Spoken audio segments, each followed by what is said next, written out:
Testimony of the righteous. A proof for the existence of God is discussed in the Holy Quran, chapter 6, verses 84 to 87.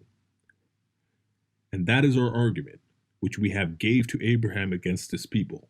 We exalt in degrees of rank whomso we please. Thy Lord is indeed wise, all-knowing. And we gave him Isaac and Jacob. Each did we guide aright. And Noah did we guide aright aforetime, and of his progeny, David and Solomon, and Joseph, and Moses, and Aaron. Thus do we reward those who do good. And we guided Zechariah, and John, and Jesus, and Elias. Each of them was of the virtuous. And we also guided Ishmael, Elisha, and Jonah, and Lot. And each one did we exalt above the people of their time. Then several verses later, God says, These it is whom Allah guided, so follow their guidance. Through these verses, God Almighty asks whether the testimony of numerous righteous people ought to be accepted, or should we accept the claims of uninformed people. Clearly, the claims of those who have, through their character and conduct, established their righteousness and piety, and avoided sin and falsehood, ought to be given credence to. It is therefore incumbent on everyone to follow them and reject their adversaries. Accordingly, we are able to see that all those who, in the past, have spread goodness and established the truth of their piety before the world, through their actions, have testified to the existence of a being who across various languages is known as Allah, God, or Parameshwara. In India, we have the examples of righteous individuals like Ramachandra and Krishna. In Iran, there is the righteousness of Zoroaster. In Egypt, there was the righteous one of Moses. Then the righteous Jesus of Nazareth, and the righteous Nanak of Punjab.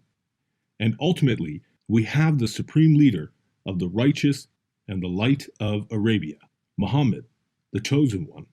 Peace and blessings of God be upon him.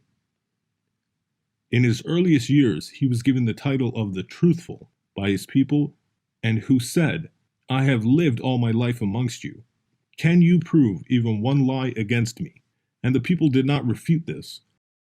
All these individuals and thousands more besides have, from time to time, appeared in the world, declared in unison that there is one God. Not only this, they also claim to have met him and to have talked to him. Even the greatest of philosophers who has clearly left his mark in the world cannot present an achievement which matches to even 1,000th part of the accomplishments attained by these righteous individuals. In fact, if the two were compared with one another, beyond their sayings, little would be found by way of deeds and actions in the lives of the philosophers. How can these philosophers compete with the righteous in terms of their demonstration of truthfulness and piety? They teach people to be honest, but do not abstain from falsehoods themselves. In contrast, the righteous people endured great suffering for the sake of truth and did not waver even for a moment in their convictions. Plans were made to kill them. They were forced into exile.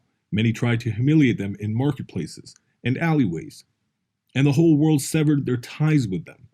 Yet they remained firm in their claim and did not resort to lies as a means of protecting themselves.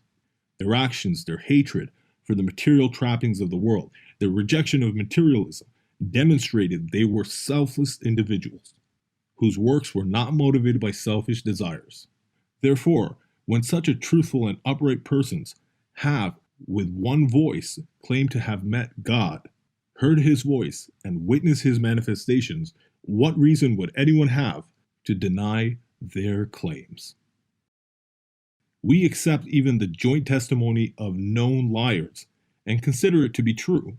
Similarly, we accept the reports we read in newspapers, even though we are ignorant of the circumstances of those who wrote them. Yet it seems that despite this, we are unwilling to believe the word of these righteous people. People claim there is a city called Beijing or London or New York, and we accept their claims without thinking twice. Geographers write that Antarctica, America, and Australia are continents, and we accept this truth. Travelers say Arabia is a vast and sparsely inhabited region, and we do not deny this. Why? Because numerous people have given testimony in support of these facts. We believe them in spite of the fact that we are unaware of the circumstances of these people, and whether they are tellers of truth or tellers of lies. On the other hand, those who give first-hand testimony of the existence of God Almighty are such that their honesty is as evident as daylight, and they establish truth in the world, at the cost of their wealth, their lives, their homeland, and even their honor. It is grossly unfair to accept the statements of travelers and geographers, at the same time refute the claims of such pious people. If the existence of London can be established through the testimony of a few people, why cannot the existence of God be similarly authenticated through the testimony of thousands of righteous people? In short, the testimony of thousands of truthful and righteous people who have borne witness to the existence of God on the basis of their personal observations cannot be refuted under any circumstances.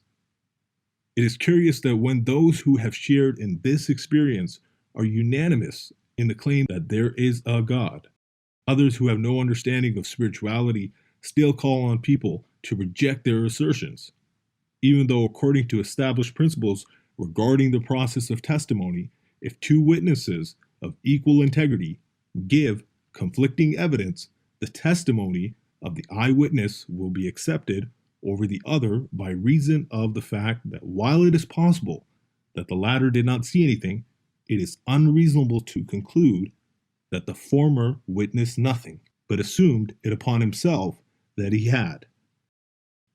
Hence, the testimony of those who claim to have seen God stands over and above those who deny him.